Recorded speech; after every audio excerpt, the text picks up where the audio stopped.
This is Suzanne Wagner of the C.G. Jung Institute of Los Angeles. In the next hour, you will view a conversation I held with Dr. Marie-Louise von Franz in 1979 at her retreat in Bollingen, Switzerland. Dr. von Franz is a world-renowned Jungian analyst. She was born in 1915 to Austrian parents who moved the family to Switzerland when she was 3 years old. She grew up in Switzerland and it has become her home country. She earned a PhD in classical languages from the University of Zurich. In 1933, as a young student of 18, she first met Jung. This was a fateful meeting. Within a year, she began analysis with Jung and became his major research assistant in his extensive studies of alchemical texts. She contributed a great deal to two of Jung's major works, Ion and Mysterium Conjunctionis. Her own first book, Aurora Consurgens, was published in the Bollingen series and is a companion volume to Mysterium Conjunctionis. Through the years since Jung's death in 1961, von Franz has published a large body of work and has lectured widely all over the world. Her biography of Jung, C.G. Jung, His Myth in Our Time, is a profound and brilliant illumination of the way his work emerged from his own individuation. During our visits with von Franz, she told me that Jung had encouraged her, even insisted that she build this retreat for herself away from her busy life in Zurich. To design the tower, she enlisted the services of Jung's son, Franz Jung, who is an architect. For many years, she shared this retreat with her close friend and colleague, Barbara Hanna. This conversation took place in the garden outside the tower in September of 1979. Since that time, Dr. von Franz has retired from lecturing and analytic practice. Dr. von Franz, I'd like to ask you some questions about your experiences with Jung over the many years that you worked with him. In terms of his own typology, he was, didn't he feel that he himself was a thinking intuitive? Yes, he felt he was a thinking intuitive type. So it would have been, the inferior function would have been somewhere in the feeling sensation realm. Yes. And that would have been where all the imps and the devils played, I suppose. Well, you out see, of the unconscious. for me that would be difficult to judge because I'm a thinking intuitive too. Yourself. So I have also inferior feeling. So if there was a clash, you never knew quite whose inferior feeling. But I would say in 85% of the cases I had to see that it was mine. I see. So between the two of you, that would be a kind of dark area. In that type, it's difficult because in one way you get marvelously on as long as you keep to thinking and intuition. You get on completely. And then on the feeling area, you have trouble. Well, I wondered if you have any anecdotes or stories about how you bumped into his shadow side, or how it ever upset you, or you felt disappointed, or... I only once really bumped into his anima, and I came into the hour, and admittedly was a bit in the animus, but not much. And he just started at once, "You are in the animus, and one cannot talk to you today, wow," and really shouted at me, and I started to cry, which he hated. And then I got angry and shouted back. And so we shouted at each other for quite a while. And then I went home and cried and was absolutely desperate.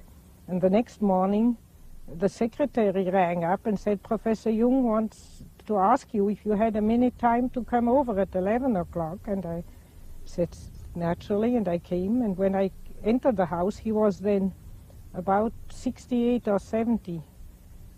And you know, a big man, he stood up heavily and bowed very politely and said, I'm sorry to ask you to come out, but I wanted to apologize. I was yesterday in the anima. I can't tell you, but something very disagreeable happened to me just before the hour, and I hadn't time to catch myself up, and so I can't tell you unfortunately what it is because it's private, but I want to apologize. So then I felt very humble and said it's me who has to apologize too. Mm-hmm. And I must say, when I went home, I thought, now I have much more confidence in that man than before. Mm-hmm. Because I knew if there is a misunderstanding, and in a long relationship there is always once a misunderstanding or, you know, a clash of the negative side, he would always come round, see it at once and come round. Mm-hmm. So it really helped the relationship in the end. I was glad it happened. Mm-hmm. Because then later when there was trouble, I always thought either it's his fault and then he'll come round, or it's my fault and then I'll have to come round, and that's all there is to it. So it gave you a sense of freedom and trust. It gave me a sense of confidence. Mm-hmm. I wondered how your impressions of him changed over the years. It must have been a gradual process of realizing how great he was, for one thing. Or did you know immediately?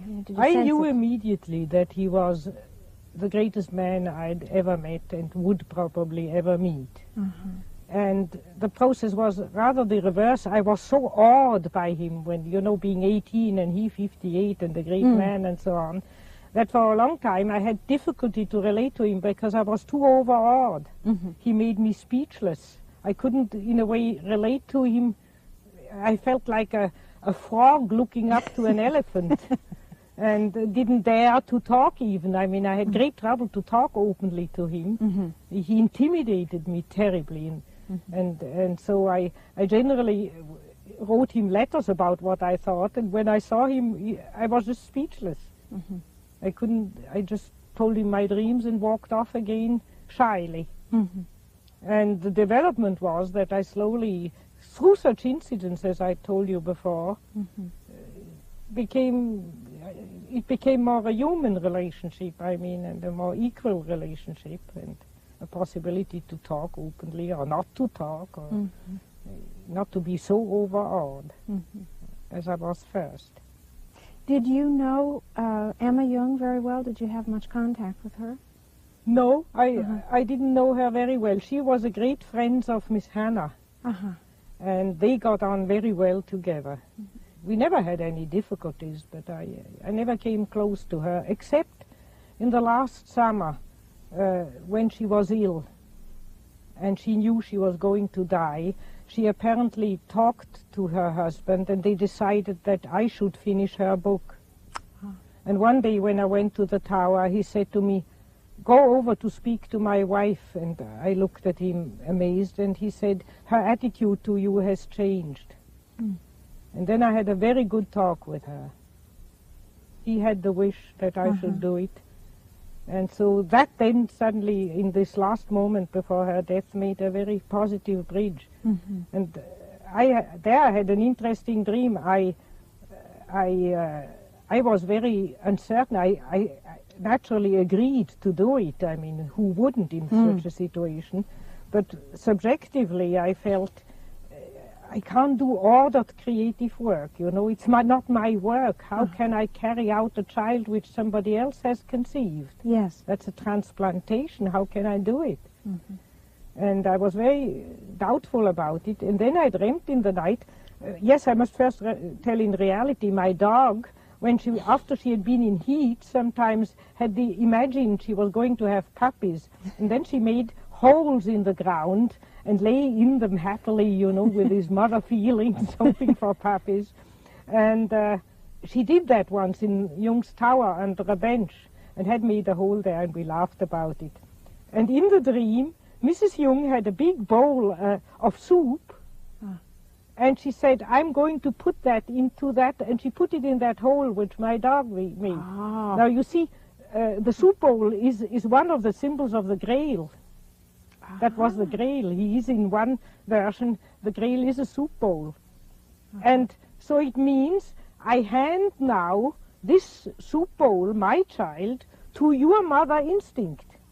As an adopted child, to your dog, which is your mother instinct. That's beautiful. So that is an act of adoption on the feminine side. You see, I've adopted her child, so to speak, or she has entrusted me with her child. And when I woke up after the dream, I thought, now, I'll probably be able to do it. Yes. My unconscious has accepted the task. How did you feel about Jung's relationship with Tony Wolff? How did you know of it? First of all, it was just there, I guess. I knew it by gossip, I don't know. I mean, he made no secret of it, so everybody knew it, and very soon, I couldn't remember the exact date, but very soon I got into the Jungian pupil patient circle, I heard about it. And I actually guessed it the first time I met him, because he was with Tony Wolff in the tower. And I thought, oh, that's his woman friend. How do you understand that, his need for that kind of relationship with her? Did it have to do with the development of his work, do you think? Or his own relationship to the deeper unconscious? You see, a man of his stature, one woman couldn't fill out all his needs for relationship. And Mrs. Jung was, he loved her very, very much, but in certain areas of his work she didn't follow him. She didn't come along. And so when he met Tony, he was in the midst of this big crisis where he went down in the unconscious, which he tells about in his memories. And she went along there in that experiment with him. And he always said, I'll always be grateful to her that she has come along with me there. That was the real reason. And the other reason is that if a man's anima needs are not fulfilled by one woman, then if he doesn't live it, his unlived eros goes on to the daughters, and they develop a father complex. I've just seen that the other day with a case where a man the daughter dreamt every night that he was breaking into her bedroom and raping her, which he didn't in reality, but you see, there was a kind of unfulfilled life in him which was subterraneously, and he had experiences where he realized that. He suddenly saw that his daughters began to flirt with him, and that terrified him. And so he said he had only the choice of being either the perfect gentleman according to bourgeois standards and have neurotic children, and everybody would just be sorry for him that he has neurotic children, or to be the man at whom everybody can throw stones, but help his children not to become sick. Not to be burdened with his own. Not with burdens with his life. And so he decided to choose the latter. And he had many more dreams, which I don't want to tell, but dreams which very clearly told him that that was fate and he had to accept it. Even, you see, at the time he lived, that was still, nowadays it's practically fashion. But in these days it was a terrible thing, and there were a lot of people who wouldn't talk to him after that anymore. They were very shocked. Well, in some parts of Europe, there is more of a tradition for a kind of an inspirational relationship with another woman. I think in France it's more accepted. In France it's always more, has been. Altogether more sexual views in France are much more liberal. Or in China it was in the old China, quite officially accepted situation. But in our culture it was a scandal. Yeah. It doesn't seem to be, at least in my own experience, so common for women.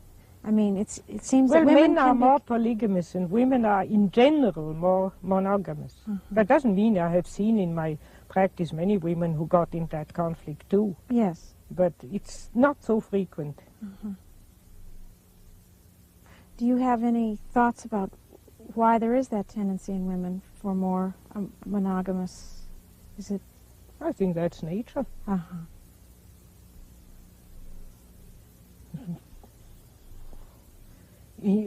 On the chimpanzee gorilla level, on which we have lived ones too. There's always the big, strong male with a lot of females. It's a biological. On that level, it's a biological law. In all the years of Jung's work as it was developing, he did have a circle of people around him who were quite closely related. Yes. And did he appreciate that? That he had loyal friends, and did he find that a comfort? Because so much of what he did was groundbreaking. Oh yes, he even writes in one of his letters, I have found among my patients pupils, and with some a friendship for life has developed. And they carry on my work. I mean, he was very appreciative, was very glad not to be quite alone, you know. Such a pioneering work, one is very isolated. So if somebody was able to follow him, to come along, he was always very happy. He seems to have found not as many men who could join him, or is that your impression? I don't know. Oh, there were some men who followed, with whom he had very good contact, but naturally there was also a lot of trouble, because you see men, especially men he got better on with men in another field, poets, writers, artists, and so on, because they don't compare themselves with him. They had the feeling, I am a good painter, or I am a good writer, and this is a good psychologist. But if you are in the same field, there was always jealousy. They compared themselves with him, and then they felt crushed and inferior, and then they became nasty. That was a very regular pattern you saw with many who were working in the field of psychology and psychiatry. It needs a certain generosity to appreciate a great person of your same sex. And the devil always whispers to you, he's better, I'm better, he's only that, I'm better, and the whole jealousy, and then that creates trouble. He took great trouble to avoid that, but in a way, he was a crushing personality for a man. You know, he did everything better. He was better in psychology, but then he painted beautifully. He could cut in stone. So whenever you compared yourself with him, you felt like a louse, and that naturally created a lot of secret poison. Yeah. Do you think there's something of that in these continued accusations of anti-Semitism that keep surfacing even now? I mean, in the history books and in the... No, I think that is mainly kept up by the Freudians as a policy. You see, the developments of time have made that Freudianism has so much won out in the world, and is taught at every university, in every school, and you have Freudians in every clinic nowadays, and so on, that you can say people are beginning to be a bit sick of it. I mean, it's become self-evident. I mean, there is a certain truth in what Freud has found, and that is now self-evident. Everybody knows that one can have repressed sex and the Oedipus complex. That's now become common knowledge. So now the development goes to discover Jung, because he's still new to the masses, to the majority of intellectuals and so on. And the Freudians feel the losers. They feel they are begin to bore people, to not being anymore on top. And so they keep up that libel quite artificially, for professional reasons, you could even say. And then there is another aspect, namely fear. You see, there are many people who are terrified of the unconscious. And as Jung is a kind of advertiser of relating to the unconscious, you have to find something to shout him down. It's a defense against the defense. So it's not so much a defense against Jung, but really, if you analyze, if you look at those people who have those terrible resistances and always keep up that label, even if you prove to them, you show them all the facts, and then emotionally they just go on. Yes, but he was an anti-Semite somehow, anyhow. Then it's generally that they are afraid of their own unconscious. And they can't find many things. Jung has lived such a hidden life, you know. I mean, he has never gone into the world much or taken any attitude that they always dig up that old story that he was the president of the German society and that proves that he's anti-Semitic. So there isn't much in his life to go on. They have to search for something. And they have to search for something. I see. Can you say anything about how the problem of evil might have constellated itself? I guess we're circling around that a little bit. In personal experience in the Jungian community as the years went on, I mean, doesn't it constellate itself right in your own backyard? Yeah, naturally, obviously. But Jung's awareness of the problem of evil did not spring from there. He took very much part in what was happening in the world. And he was very, very worried over the First World War, as you can take out his memories, and the second, and he was very terrified of the third one, or a Holocaust of our whole culture. He seriously reckoned with that. And via that, the problem of evil has come into being a major preoccupation. While the constant mischief and jealousies and anima nonsense, that he took more on his stride, you know. He didn't take that very tragically. He just said, are you so infantile, and all those pupils I've trained now so long and they're still just kindergarten. He just cursed it, but it didn't upset him. What you would call the personal shadow of people didn't upset him. He just grumbled and cursed a bit, but that's not the problem of evil. It's that major evil of complete destruction which worried him. And his real approach to that was the inner work that he did. The only thing you can do. Only thing you can do. To confront yourself with it where you are. All the rest, all the benevolent, if benevolent preaching would help, then we would be out of the trouble long ago, because we get a lot of benevolent and reasonable preaching, but it doesn't help. So the only place where you can really put the hand on it and deal with it body to body, the problem of evil, is in yourself. And there you have the hope to change something, but the hope to change the world is a childish illusion. Go and tell Khomeini that he is possessed. He will cut your head off for it as thanks.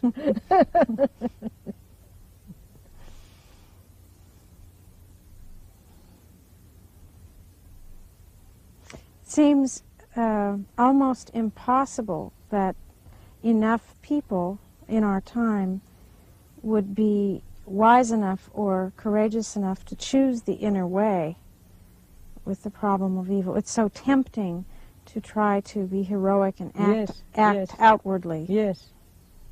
For example, all over the world, the nuclear weapons and the nuclear power that's developing. It makes me want to jump up and run out and spend all my time and money to try to stop that. Well, rather than do the inner. You'll soon run up against some obscure lobbies where all your efforts get blocked. I think one should say it aloud.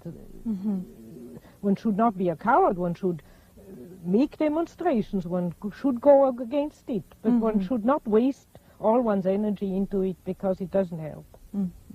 One should say one's opinion, and that's all. And for the rest, fight inwardly. Because you see, finally, it's not we who will decide that question. It is the collective unconscious which will decide, or in religious language, God.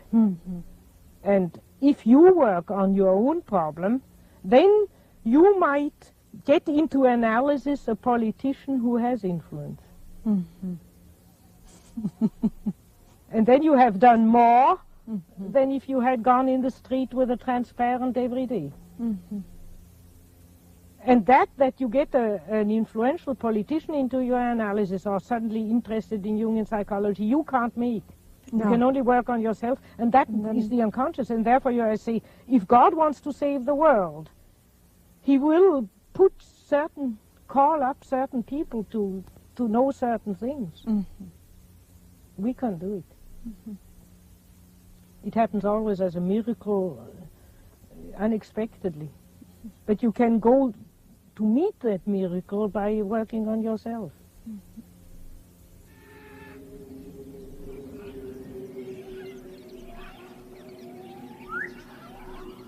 I left it as natural as I can.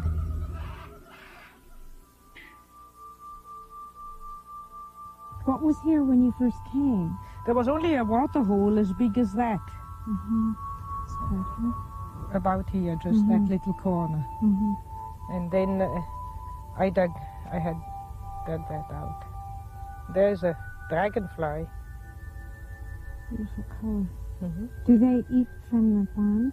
Yes, they eat the little mosquitoes and things. I mean, bugs and mosquitoes and these kind of things. It's very good because otherwise you would have in the autumn a lot of mosquitoes with such a pond. But I never have any. Don't have any. They eat them all. So they are even useful on top of being charming. What happens to the pond in the winter? It freezes. Mm-hmm. There's probably the toad. She's always resting there.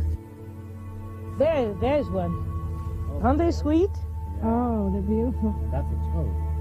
Yeah. It's a toad, like a kind of toad. It's in German it's called única, because it doesn't croak, it makes coo, coo, coo, coo, coo, coo, coo, coo, coo, coo, coo, coo, coo. Very delicate, but you hear it very far in the woods. It's a delicate but penetrating sound. But they mostly do it in the mating time in June.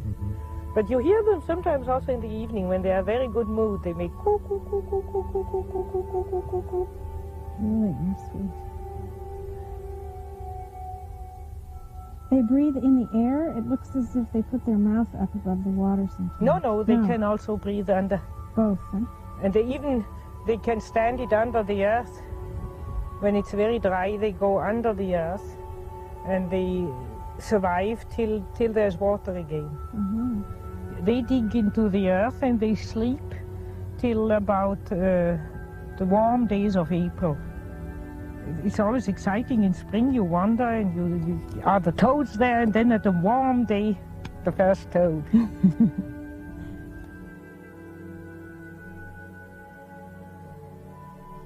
Every time I see one, I want to laugh. They look like little men. And there's a little one. If you come over here. Oh, yes. See? They are little human beings because they have such hands and feet like human beings. I know. That's what's so nice about them. They are not so inhuman. They are really like little men.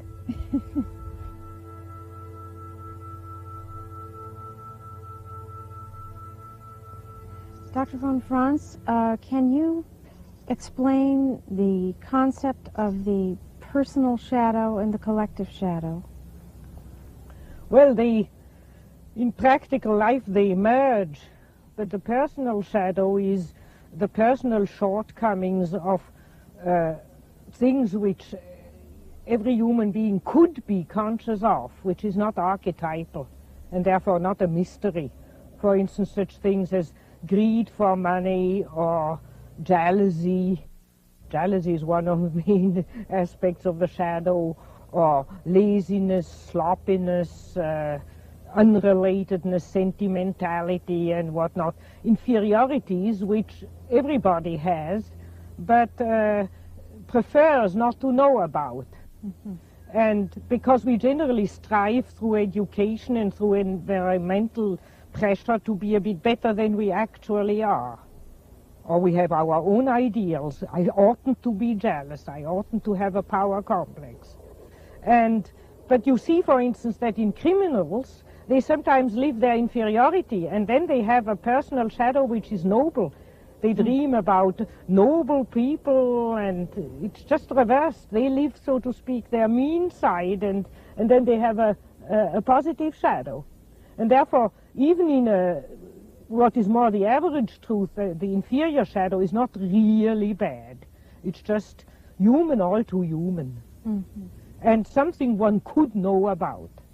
If one is jealous, or if one is suddenly possessed by wanting money or so on, one could know about it if one is honest with oneself. But the collective shadow has to do with the dark side of the archetype of the self. That means it's the shadow of the God image. In the Christian tradition, it would be the devil. And that has always been personified and felt as something which has not to do directly with the human being. I mean, if somebody is possessed by the devil, he's much worse than just, he's not human, it's demonic.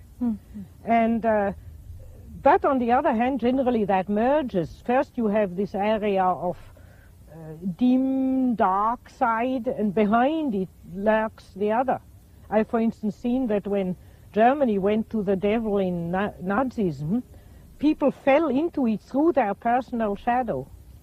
For instance, they didn't want to lose their job because they were clinging to money. That was their personal shadow. But then they joined in with the Nazi movement for that reason and did much worse things than they would have done normally under normal social conditions. So you can say the personal shadow is the bridge to the collective shadow, or the open door to the collective shadow. But the collective shadow comes up in those terrible mass psychoses. Well, now, if a person becomes more aware of the personal shadow... Then that's why it's so tremendously important, because then you don't fall into the collective shadow. There's not that automatic There's link. not that open... It's like if you have a room and there's one door not shut, and there the devil can come in. And if you know your personal shadow, you can shut all the doors. So, for example... And then you don't join into massacres and holocausts and such. You catch yourself and you can catch stop. yourself and you realize and you can keep out of it and keep reasonable, keep your head. While the average person who doesn't know about her personal shadow, they get swept away by the collective evil. Is it possible to speak of a shadow in terms of national identities? A shadow in Switzerland, a shadow in the United States? Yes, naturally. The summing up of every society has its ideals and lives up to those ideals and has also a shadow. The average American has a typical shadow, and the average Swiss has a typical shadow, which is slightly different. But there again, you can say the more individuals in a nation know about their shadow, the better that nation is off, or less likely to fall into a mass psychotic, destructive, sweeping away movement where people lose every measure, you know, I mean, just kill their relatives, kill thousands of people without even having a bad conscience about it. It's real, just madness. Is the analytic process the only way of coming to terms with the shadow or becoming aware of it? Are there other ways for individual people to become aware? I don't know if it is the only way, but it's the only way I know. Because, you know, to see one's own shadow is such a painful thing that you will never do it honestly in a group. You can't admit such painful little secrets. So all the official confessions people make in groups, oh, I'm jealous or I'm childish, are just words. They cover up. When it comes to the really painful spots, even the analyst has to be very tactful and very treading on dangerous ground and looking out of the window, and, you know, because the other is wincing under his realization of his inferiority. And so he needs a human being situation to help the other to become aware of his shadow. And you can't do it in a big sweep. It's the individual connection, though, that is so important. It's the individual connection which is decisive. Because you can't stand your shadow when you are alone. You just collapse. You need a human being to hold your hand when you go into that dangerous area.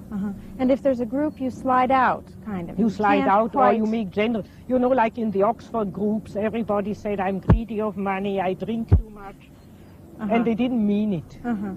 It's in the personal relationship that it becomes so awkward. And then you are pinpointed, and then it becomes an indelible shock to see your own shadow. And then you have it, then you really know it. You can't forget it again the next morning. Well, doesn't that also happen in long-term friendships or marriages, that you know, you're kind of up against the wall, faced with it? All close relationships are,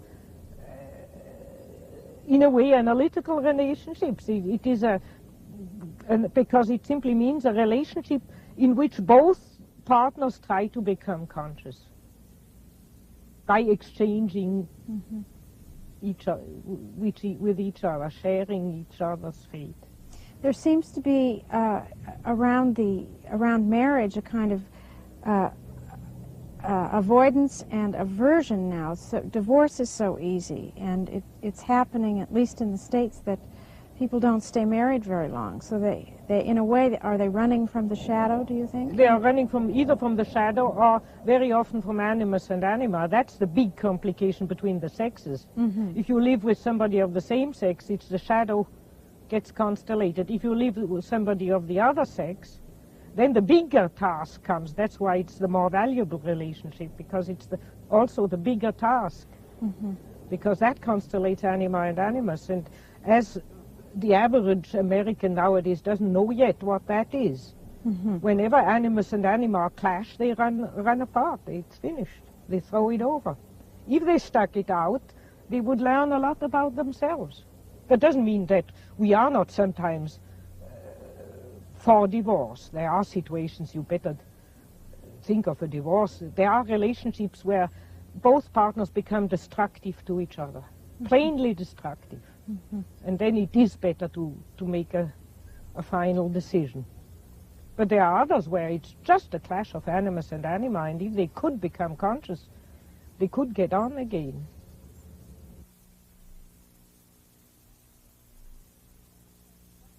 It seems that every place but Switzerland, the money is going up and down, up and down. It's in high inflation in the United States. Does this, and even the terms are psychological, inflation, deflation, depression, we are going to a recession, to a depression, through a boom, through an inflation. It's all psychological. Well, take it as at the first sight, that's what it is. So, but what is it that is inflating Money us? is a symbol for the circulation, the extrovert circulation of energy. And when you have a boom, then there's too much extroversion, too much consuming, too much activity going on. And then you get forced into a depression and a recession, which forces you into poverty, which means more introversion, more sacrifice, more turning to inner values. You can't afford a television, you have to amuse yourself with your own thoughts, and so on. So you can just read those papers with a psychological eye and you see what's happening. What is it about Switzerland that makes it so solid here in terms of the money? I think that's because we escaped 2 wars, and therefore we have more traditional continuity. You see, wars mix a population up completely, uproot them. A whole generation of men disappears. The next generation of men is brought up by widowed mothers. And then there are enormous transplantations of, for instance, in Germany, all the Germans who were east of the Iron Curtains flooded into Western Germany, married Western Germans, and so on. They have no roots, they have no love to the village. They settled in a village because they got a job there, but they don't love the village, and so on. So that makes for a rootless population, and a rootless population looks for only what they have before their nose. A good job, money, a flat, schools for the children to bring them up. That's ABC. Naturally, I would do the same thing. I mean, if you are thrown out of your country, that's what you look for in the other country. And that destroys all human relationships, be the grandmother, the grandfather, the aunts being together, knowing the village. Everybody knew you when you were a little child. You are contained in a family. If you lose your father or mother, the whole neighbors come together and help you, and they knew your father and mother and so on. All these ties are broken. And we need continuity, historical continuity, and the more a population can have a time of long historical continuity, the more they get balanced. Because you see, I see it up here, how things regulate themselves. When I came up here, my neighbor, who's died now, who sold me the land, said, look here, up here in Moos we are a little family. We quarrel all, we hate each other. He didn't talk to his own neighbor, never, they didn't greet each other. But we never go too far, because if we are stuck in the snow with the car, we have to help each other out. You wouldn't help me out, wouldn't you? I said, yes, I would. So he said, you see, for instance, one peasant cuts a tree across the border of the other peasant. He doesn't make a lawsuit. He smiles, and he cuts also a tree on the other side of the border. And then they meet again in the inn, and they have a little grin at each other, and that's all there is. And so the shadow is balanced out. And you don't call the state in and the whole injustice of so-called justice. It's all settled on human level. And everybody knows everybody's shadow and says, don't tell that lady that and that, you know she's and so. Gossip is a form of low kind of psychological analysis of each other, you see. And so everybody's contained. And now I feel, first I was the foreign queer lady here with a funny house, but now that I'm here for a long time, the peasants come to me and talk we the Bollingen people don't want Jona to do that and that. I belong. That makes me very happy. And Switzerland has had a long history. Has not much yet. It has also big towns, and there we have all the troubles we have in the world. But we have still big areas of little towns and villages where the great-grandfather is buried in the churchyard, and where people just follow on the rhythm of the past and are contained in a natural community. There must be something, though, in the psychology of the Swiss, not just the geography, that has allowed this introversion of war, as Miss Hannah once put it, so that war isn't acted out. Well, I don't think we are better. It is just, we are so small that we can't act out war. I mean, we can't attack Germany or France or Italy. We are the smallest. And therefore, we have to defend. We are like a hedgehog. The Nazis called us the hedgehog they were going to pick up at the end, as they sang. We just try to defend our little country, and we can't afford exploding with our shadow against the others. We would nicely get it if we did. So we have a shadow, we can't explode outside, so that has finally made us reasonable to look at our own shadow. It's the same as a neurotic patient. Generally, he only comes in analysis to look at his shadow when he has quarreled with his whole surrounding so badly that he has to. Then he says, my God, perhaps it's me, let's look at it. And that's how it's gone with us. And then slowly the Swiss got reasonable and realized the advantage of it and made it an institution. Our democracy is an institution of quarreling with each other on the basis of certain legal limitations. We have a constant hot, not cold, but hot war among each other. But we are respecting certain fair play rules where it could get too bad. Well, do you think that the big powers in the world, like the United States and Russia, are learning their limitations now at all? I think that is my hope. that they get into the same situation that they can't afford a war anymore, and therefore get confined to their own borders. And if they are confined to their own borders, then they will have to confront themselves with their inner difficulties, and what's wrong in their own country. So the Russians will have to look at their dissidents and take them a bit more seriously, and America will have to look at their commercial dealings, which are a bit too rough, and look at the shadow there. In that case, a depression might be the beginning of a healing process. Yes, certainly. It's a great advantage. A depression is a blessing of God. I mean, in the individual, it's the greatest blessing somebody can have. Not used to looking at it that way. Jung always talked about the blessing of a neurosis, because it's the only way you are tempted to look within. As long as things go out well, you run away from yourself. Or most people do. Do you think his work can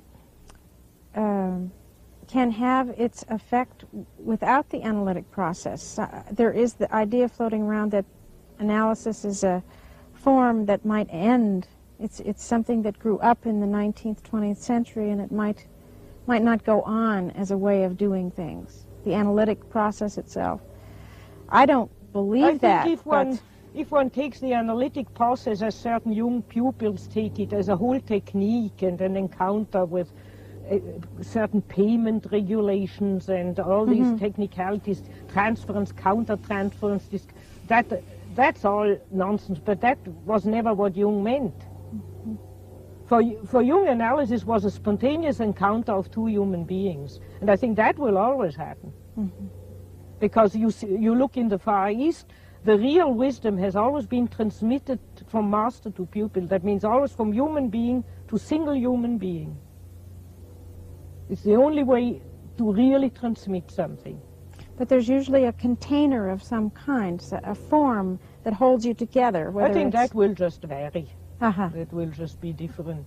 Yeah. I don't know what form it might take or not take, I mean.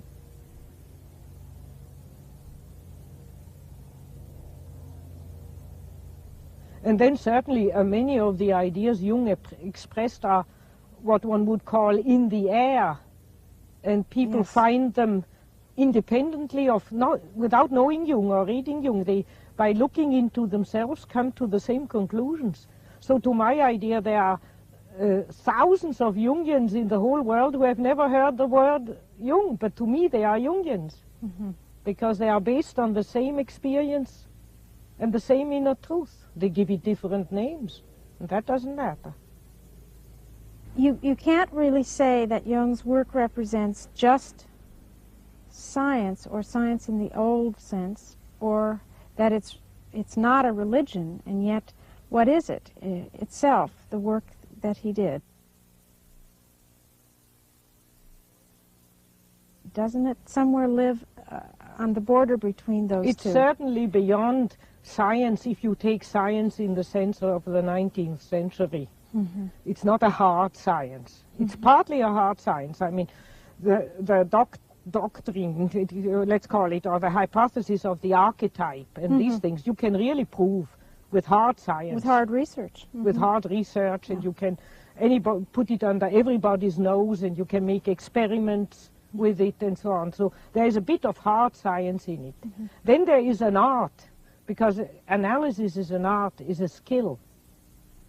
It depends on the personality, on the spontaneity of the personality.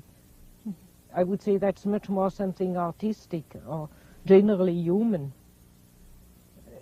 And then you can say, if you want a definition, I would say the closest to it is something like the original Taoism in China. A kind of wisdom. Not the Taoism who later became schools and you know, techniques, but in the Lao Tse and Chuang Tse and such people. That was a wisdom which has infinitely influenced China without having definite techniques. And I see Jungian psychology more parallel to that a bit. And that's why it's not a religion and it's not a science. If you want a word, I mean, I don't like words, but if you want to pin a word on it, I would say a kind of wisdom. In most of the world religions, there are forms of worship and prayer and celebration which are group or extroverted in nature. They're not introverted. Yes. Something a ritual or something. A ritual. Yes. Yes, I would say wherever there is a deep archetypal experience, which is always also an emotional experience, there is a spontaneous need for acting it out. And in a way, that is a ritual. And if congenial people are together, it can happen that it becomes a group ritual, that something is done, one does together. But if you organize it, the great danger is that then people come in who are not in the congenial mood. They had just an annoying letter at home before they joined, or something, or they are just in a sober mood and not gripped or so. They are not into it. And then it becomes a formalism and a dishonest gesture. And that is the death of all ritual, and that's what makes religions die, that their rituals and prayers and gestures always become mechanical and done by people who don't feel them anymore, more and more and more. And that's the great danger. That's why Jung preferred to leave it to the spontaneous happenings. The hippies meetings where they just waited for happenings was close to something real. That was quite good. One should be, if anything, I would say one should keep it to in such a form. To come sometimes together and wait for spontaneous happenings. What about, have you ever seen an American Indian dance? Yes. The whole village participates, and they have this long process of preparation.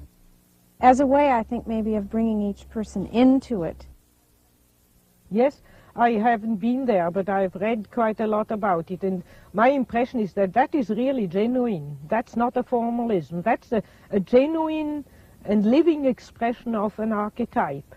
But you hear already now that if Indian children had gone to school and have been indoctrinated by white man's nonsense, they can't participate anymore. They don't get back into the mood. So that means as long as you are in it, it's all right, but you can't, it's very difficult to find your way into it again once rationalism has thrown you out. Yes. And that's why I don't know if Jungians who come generally from having had a neurosis and having been indoctrinated by rational school education, if they can do it genuinely. I have wondered if there isn't something, for example, what happened in Germany, because there was such a sweeping over of the culture and a kind of falling into ecstasy almost. Yes, that was a genuine religious phenomenon, but in a negative form. In a negative form. You see, that's the danger. When it happens collectively, it generally slips off into the negative. Jimmy Jones. It slips off into unconsciousness and letting oneself go into emotion, losing self-control. While, for instance, those Indian dances, though they are ecstatic, are highly formally controlled. Oh, yes. They are highly formed. Yes.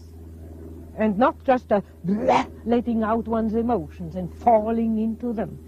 And you see, religions have a huge shadow. I mean, the Islam who went around and right to the doors of Vienna beheading everybody who didn't worship Allah and so on. These are these emotional religions who are just mass movements. And they are not necessarily something ideal. They are just the archetype sweeping people away. You can say The ones who are in it enjoy it, and the ones who are out of it pay the bill. If you don't worship Allah, head off.